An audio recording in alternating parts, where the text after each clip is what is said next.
Emmanuel, God is with us. Hey!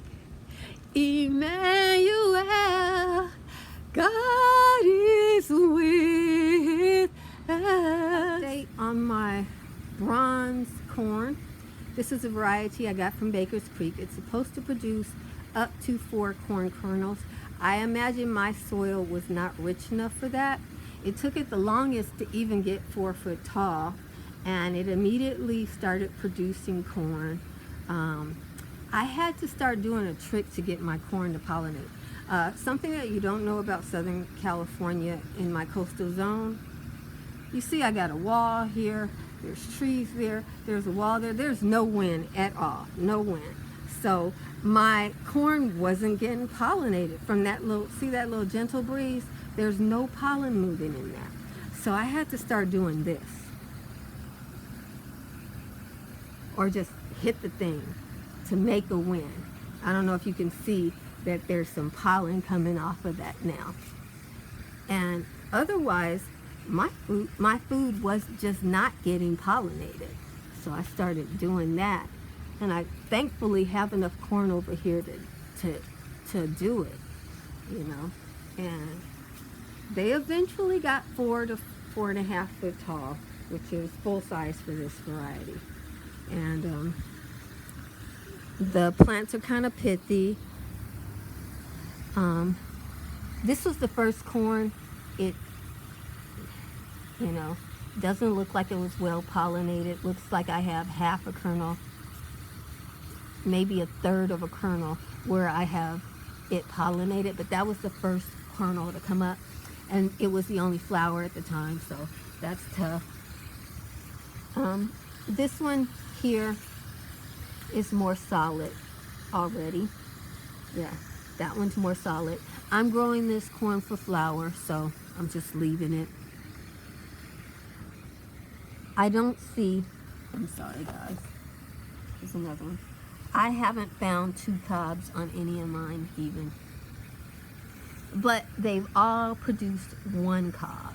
So I see a cob of corn on every plant, no matter how short. Like, see how short that little plant is? It's 1 foot tall, and it has a piece of corn that is 6 inches, which is great for a little shorty like that. And when they're bigger, it looks like they still get a the same size corn. So I think their corn might be 6 inches. If my soil were conditioned enough, I think I might get more. Let me look around and see. Wow, that one's pretty there. Look at that with that purple variation on the cob of corn. So pretty. There's corn on that. There's corn. Everybody's got corn. This one came up late. I don't even know. I had to interplant some other kind of corn because I just didn't get enough up. I like growing flour, guys, because cornmeal sometimes is hard to come by. And I got to eat. You know, I can't have these people playing games. Maybe that's a cultural food and I'm in California. Maybe people don't want to eat cornmeal around here. I know people eat tacos and tamales. But you see that corn is just starting on there. That's how they start. Oh, this one has 2. So 1 and 2. So maybe they are going to develop more. As they get taller, maybe they start putting on their second one later on. And I see now that the first one is starting kind of low. Oh, that one might have 2 too. Let me see, 1, 2. You guys, I'm an urban person. I don't know what I'm doing. That looks like 2 cobs to me. Yeah, I think I'm starting to see 2 cobs develop on them.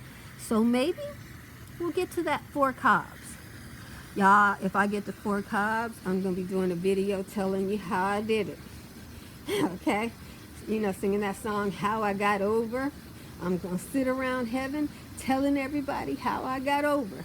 I'm excited to see 2 cobs of corn. I have grown 12 foot tall corn that gives me 2 and 3 cobs of corn, but to see it on a cob of corn that is 1 foot tall, there's hope. Anybody can grow 1 foot tall corn, you know? Anybody can grow this. I mean, okay, Maybe it's not the biggest corn in the world, but it sure makes me feel good. Okay, this corn is good for your self-esteem. Okay, I haven't eaten it yet, and like I said, I am growing this corn for flour. So I'm leaving all this corn on here. Hopefully it'll be enough for me and my little squirrel. She's getting up in age and she doesn't like to go any further than my garden to eat if she can help it. Bless her little squirrel heart. So I try to make sure we both have enough food. Here's some more. Wow. This might be a different, no, that's the same variety. Because over here I planted my sweet corn. And my sweet corn, I just didn't feel confident that I got enough corn because this patch here gets a little bit more shade and some of the corn didn't come up that well. So I feel like I need to plant some more corn. I'm probably going to replant this with my flour corn because that's all the seed I got left. I used all my sweet corn seed, and so I'll probably replant this with my flour corn. But I'm going to put about 3 inches of soil up before I do that. I'm going to hill this corn that I did get up first. And then after I hill it up, then I'll probably replant the whole thing as if this corn is not here with flour corn because I want to extend the corn. It's good for my self-esteem. Guys, I did a silly thing. This is my bronze orange corn, and it is at the milk stage or the baby stage. And this piece of corn here, the squirrel took it off because the squirrel thought, okay, I'll eat that. But it wasn't ripe enough for the squirrel. But it wasn't open, it was closed, so the bugs couldn't get in there. So I opened it to see the corn and left it. And you see immediately the bugs have gone in there. So I don't think I have pretty much, you see how they ate off the cob. I was gonna show you the corn at the milk stage. I'm not growing this corn for the milk stage, but let's see if there's any left. I think there's some left because corn is pretty nutritious. Yeah, so you see, it was just forming, and my squirrel does not live around cornfields, so he plucked it before it was ready. And you see that corn's still green. It's not delicious. He didn't want to eat it, and I'm not much of a corn farmer either. So after I opened up the cob, left the green kernels on the ground. They're not plumped up yet. They were in the process of doing it. And you see there's green silks all around them. And when I left it, meaning to show it to you later, as you can see, I'm showing you a very buggy thing. Now, what I did learn from this is these corn cobs are sealed up with several layers. The bronze orange corn sealed up really, really good, so the bugs can't get in it unless I open it.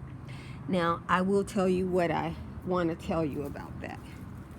If you check your corn to see if it's ready, you have now opened up a way for the bugs and the worms to get in. This corn seals itself really well. The bugs cannot get in it. I had to pull off 4 or 5 layers, as you can see. And once I pulled off all those 4 or 5 layers, then and only then could the bugs get to it. When I want this corn, which I want it for flour, it will be dried out. It will be a seed, and it will be of no use to the bugs, only me, and the little squirrel will eat it then. And the squirrel, it takes that squirrel. Last year I put 1 bloody butcher piece of corn. No, I put 2 bloody butcher pieces of corn out, those big corn. Took that squirrel 3 months to eat those 2 pieces of corn. So we have plenty of corn. It's a new month, new praise. Hey, glory, glory, glory, glory. Yes, Lord. Yes, yes, yes. Jesus loves you. And guess what? I love you with all the Jesus in me. Be blessed, beautiful.